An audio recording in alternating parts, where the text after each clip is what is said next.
Supreme court ने वक्फ संशोधन अधिनियम 2025 पर रोक लगाई। यूजर द्वारा वक्फ संपत्तियों के भविष्य को लेकर उठे सवाल।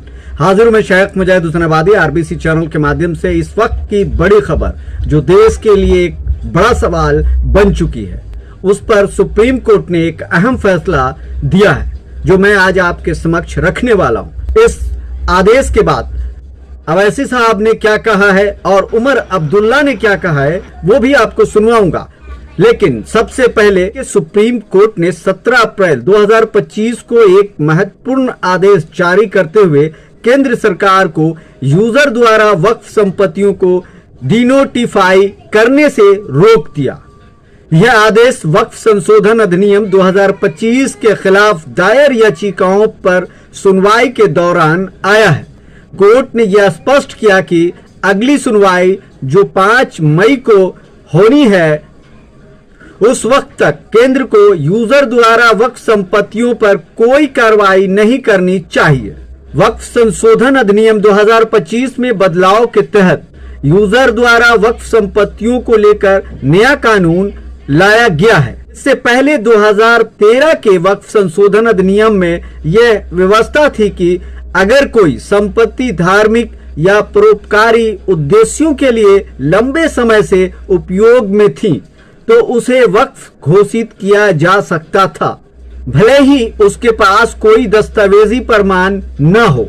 यह प्रावधान उन संपत्तियों को सुरक्षा प्रदान करने के लिए था जो भूमि पंजीकरण प्रणाली से पहले बनी थी। हालांकि नए कानून के अनुसार अब वक्फ घोषित करने के लिए दस्तावेजी मालिकाना हक की आवश्यकता होगी। इसके अलावा केवल वही व्यक्ति वक्फ संपत्ति घोषित कर सकता है जो 5 साल से अधिक समय से धार्मिक प्रैक्टिस कर रहा हो और उस संपत्ति का वैध मालिक भी हो।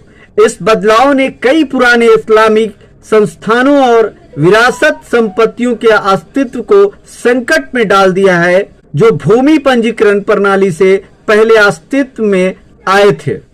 केंद्र सरकार का तर्क है कि यूजर द्वारा वक्फ का दुरुपयोग हुआ है और कई सरकारी व निजी संपत्तियों को बिना उचित प्रमाण के वक्फ घोषित किया गया है। लेकिन आलोचक यह मानते हैं कि इस बदलाव से ऐतिहासिक व धार्मिक संस्थानों की रक्षा खतरे में पड़ सकती है। इस विवाद पर सुप्रीम कोर्ट की अगली सुनवाई 5 मई 2025 को होनी है, जब केंद्र सरकार को अपने तर्क और स्पष्टीकरण पेश करने के लिए कहा जाएगा। इस आदेश के बाद जम्मू कश्मीर के मुख्यमंत्री उमर अब्दुल्ला ने प्रतिक्रिया व्यक्त की। उन्होंने कहा कि हमने नेशनल कॉन्फ्रेंस की तरफ से भी एक याचिका दाखिल की है। सुप्रीम कोर्ट ने इस मामले पर सख्त सवाल पूछे हैं और हम उम्मीद करते हैं कि जब तक सुप्रीम कोर्ट का फैसला आएगा तो यह मुस्लिम समाज के लिए राहतकारी होगा। इस अधिनियम को लेकर जो चिंताएं हैं उनका हल निकाला जाएगा। उमर अब्दुल्ला ने इस मुद्दे को लेकर भरोसा जताया कि न्यायपालिका पर विश्वास बनाए रखना चाहिए और किसी भी प्रकार के हिंसा से बचना चाहिए।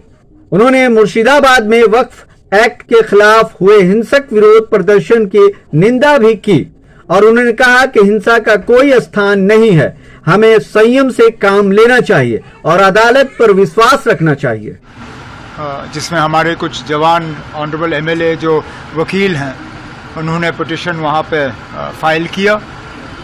सुप्रीम कोर्ट ने कुछ सख्त सवाल पूछे और मैं अपनी जगह मानता हूँ कि सबसे अहम सवाल उनका ये था कि अगर वक्फ के मामलों में आप गैर मुसलमानों को शामिल कर रहे हो तो क्या हिंदुओं के मामलों में आप मुसलमानों को शामिल करोगे, और हुकूमत को इस चीज़ का जवाब देना ही होगा। All India Majlise Ittehadul Muslimeen AIMIM के सांसद असदुद्दीन अवैसी ने भी इस आदेश पर अपनी प्रतिक्रियाएं व्यक्त की। अवैसी ने वक्फ संशोधन अधिनियम 2025 को असंवैधानिक बताया। उन्होंने कहा कि हम इस अधिनियम को असंवैधानिक मानते हैं। अवैसी ने इस आदेश को मुस्लिम समुदाय के लिए राहत की उम्मीद के रूप में देखा है, लेकिन उन्होंने सरकार के प्रयासों पर सवाल उठाए और कहा कि इस अधिनियम के प्रस्तावित संशोधन के खिलाफ उनकी कानूनी लड़ाई अब भी जारी रहेगी। कौन डिसाइड करेगा? अब कोई महिला है उसको कौन डिसाइड करेगा? तो ऐसे कई उसमें जो अमेंडमेंट्स के जरिए लॉ बनाया गया है, हम उसके आज भी मुखालिफत कर रहे हैं और कल भी अपोज करते रहेंगे। और लीगली हम सुप्रीम कोर्ट में चैलेंज किए, हम उसको उन तमाम चीजों को violation of the fundamental rights मानते हैं। Thank you. कोर्ट की सुनवाई के दौरान वक्फ वाय यूजर के मुद्दे पर गहरी चर्चा हुई। इसके विपरीत मुस्लिम संगठनों और नेताओं का कहना है कि यह बदलाव ऐतिहासिक और धार्मिक संस्थानों के अस्तित्व के लिए खतरे की घंटी है।